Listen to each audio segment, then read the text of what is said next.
One of the most popular ships in Star Citizen is the Aegis Avenger Titan, considered by many to be the best Tier 2 starter in the game. But just how good is the Avenger Titan really?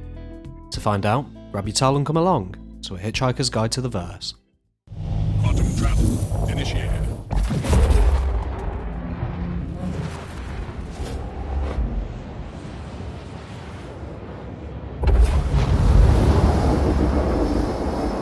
To start, a disclaimer. We will never suggest making additional pledges to Star Citizen beyond the base starter packages, being the Aurora or Mustang, as that is all that is needed to play any part of the game.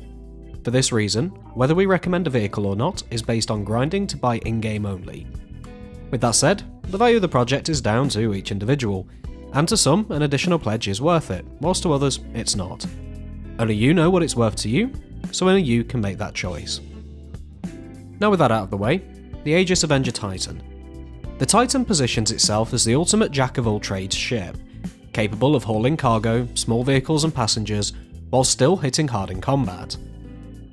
As a small and light vessel, the Titan is fairly quick and nimble. With a turn rate of 62 degrees per second and an SCM speed of 189 meters per second, the Titan finds itself falling behind the light fighters such as the Gladius or Arrow, or racers such as the Razor, but trades blows with the heavy and medium fighters, whilst comfortably outmaneuvering most others in the small vessel class. Combined with an aerodynamic shape, it has good handling planetside. However, the smaller lifting surfaces do have their limitations. It's good, but don't expect to be flying Top Gun. The Titan's main call to fame is the cargo hold in the back of the ship. Accessible via a loading ramp, it provides direct access to the hold for the loading of small vehicles, at least in theory. Due to the small size of the hold, currently the only vehicle that the Titan can transport is the PTV buggy, though it should be able to transport the Tumbrel Rangers once they are in game. Technically, it can transport the smaller hover bikes such as the Nox, but due to the way that hover vessels work currently, loading them in Atmo is near impossible to achieve. This limits the usefulness of this accessible hold, mostly restricting it to a large box mission room. Additionally, if the ship is loaded with its full 8 SCU of cargo, it's not possible to traverse the room to reach the rest of the ship, meaning it must be accessed from the cockpit. Moving into the rest of the ship, however, is one of the most useful items that any ship can carry, a bed. This enables you to log in and out of the game at any location, meaning you can pick up right where you left off. However, with no weapon or armor lockers in the ship currently, and with CIG aiming to make it such that these items must be stored, there is the potential that your personal armament will be limited whilst in command of this vessel. Talking of armament, this is where the Avenger series as a whole does really well.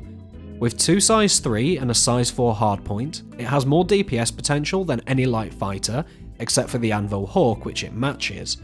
Additionally, with over 6000 hull HP and 2 shield generators, it can take as much damage as any light fighter, again except for the Hawk. It does suffer however in the missile department. With only 2 size 3 mounts, your ordnance total is restricted.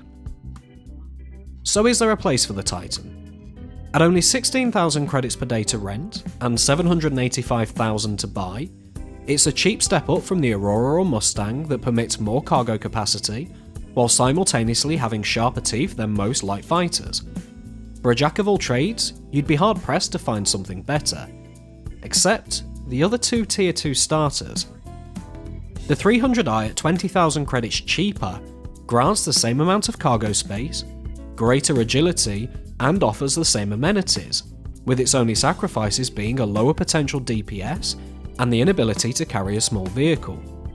The Reliant Core at 40,000 credits less gains an additional gimbaled hardpoint, giving it more DPS potential than the Titan, as well as a co-pilot seat, at the cost of 2 SCU of cargo and some speed. Additionally, it also has a cross-section wide enough that even a stormtrooper could hit it. To wrap it up then, the Titan is a great ship, and for a solo pilot who wants to do everything in one ship, is one of the best that there is. Able to hold its own against any light fighter looking to ruin your cargo run and cut through atmosphere like space, it's a dependable vessel that will see you through almost any situation. We would recommend it over the 300i, being better in every way that matters. The Reliant Core, however, with its recent buffs, is a serious contender. If you want to bring a friend along, and you intend to stand and fight in combat, that may actually be a better choice. If you want more cargo space, then the Titan is your friend. Normally we wouldn't make mention of real-world purchases here. However, if you are looking at these as an additional pledge, the £14 premium for the core over the Titan is not justified in its benefits. If it's a real-world purchase, always go for the Titan. And that's all on that. Let us know your thoughts on the Titan down below. We'll be checking out as many ships as we can during the showdown over the next 2 weeks, but we're curious, which ships are you most excited about? And with that, we thank you for watching, and we'll catch you all next time.